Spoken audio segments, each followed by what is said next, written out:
नमस्ते दोस्तों, आज हम एक रोंगटे खड़े कर देने वाली कहानी सुनने जा रहे हैं। ये कहानी है गौरव और उसके 3 दोस्तों की, जो एक अंधेरे जंगल से होकर अपने गांव पहुंचने की कोशिश कर रहे थे। इस सफर के दौरान उन्हें कुछ भयानक और रहस्यमयी आत्माओं, चुड़ैलों का सामना करना पड़ा। तो चलिए गौरव की इस डरावनी कहानी को सुनते हैं मेरी जुबानी। मेरा नाम गौरव गुरंग है। मैं नेपाल के गाँव नारायण घाट का रहने वाला हूँ। आज मैं आपको अपने साथ घटी एक सच्ची घटना के बारे में बताना चाहता हूँ। कहानी शुरू करने से पहले बता दूं कि हमारे गांव के चारों तरफ बहुत घने जंगल है। हमारा गांव ठीक घने जंगलों के बीच में बसा है। तो हुआ ऐसा था कि एक बार मैं और मेरे 3 दोस्त रात के समय एक होटल में खाना खाने गए थे और वहां से वापस आते आते हमें काफी देर हो गई थी।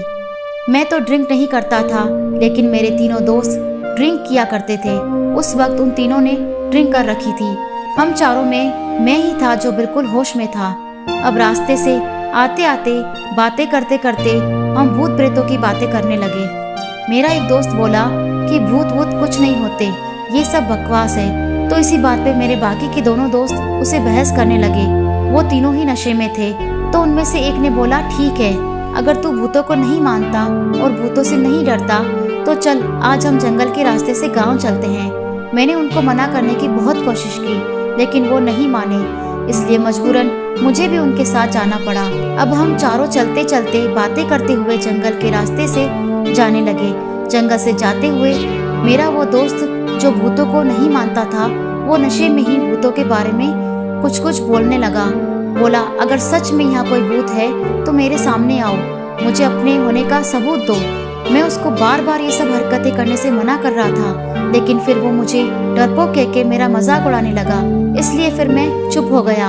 अब हम मुश्किल से 10-15 मिनट ही चले थे कि तभी हमें ऐसा लगा जैसे पीछे झाड़ियों में से कोई तेजी से भाग के गया हो। मेरा दोस्त बोला कि जरूर कोई खरगोश होगा, हमारे यहाँ जंगल में बहुत सारे जानवर हैं, हम आगे जाते हैं।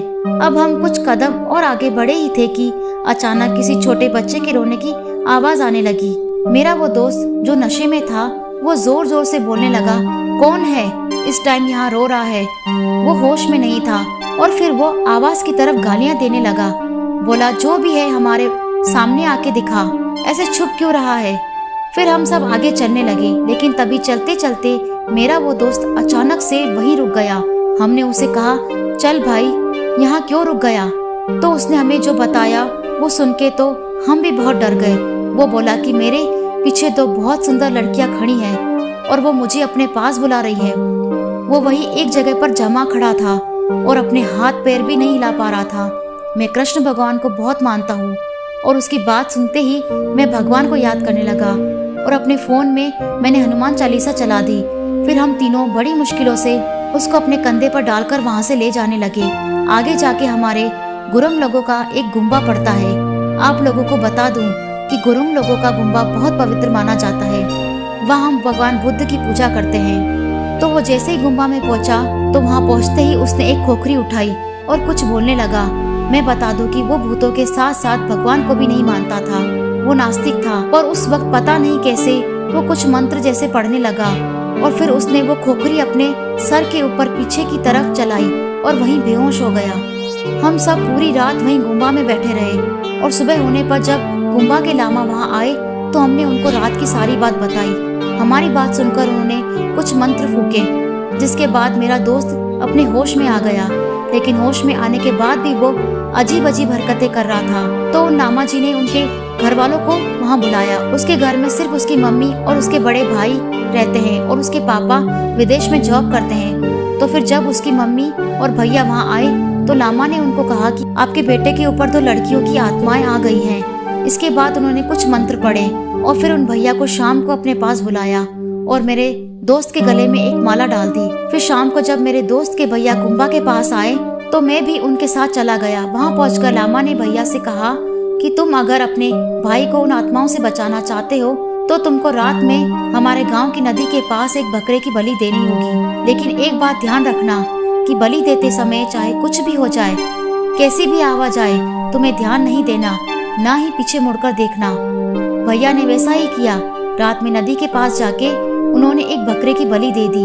फिर जब भैया बलि चढ़ाकर वापस आ रहे थे तो उन्हें पीछे से एक आवाज आई, ये तो एक ही बकरा है, हम तो दो हैं। लेकिन भैया को लामा की कही हुई बात याद आ गई, इसलिए उन्होंने उस आवाज पर ध्यान नहीं दिया।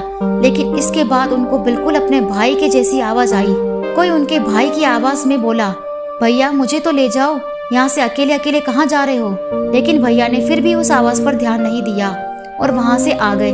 धीरे धीरे अगले कुछ दिनों में उनका भाई, मतलब कि मेरा वो दोस्त, ठीक हो गया और अब वो भगवान और भूत दोनों को मानता है। इस बात को बीते अभी 2 ही महीने हुए हैं। उस दिन के बाद से हम अभी तक उस रास्ते से नहीं गए जहाँ वो 2 लड़कियां दिखाई दी थी। रात को तो क्या, दिन में भी हमें उस रास्ते से जाने में डर लगता है। अंधेरा होते ही वो रास्ता बिल्कुल सुनसान हो जाता है, इसलिए वहाँ से कोई नहीं जाता। तो दोस्तों, आज की वीडियो में बस इतना ही। अगर आपको वीडियो अच्छी लगी हो तो प्लीज वीडियो को लाइक करें, कमेंट करें और शेयर करें। और हाँ, सब्सक्राइब करना ना भूलें।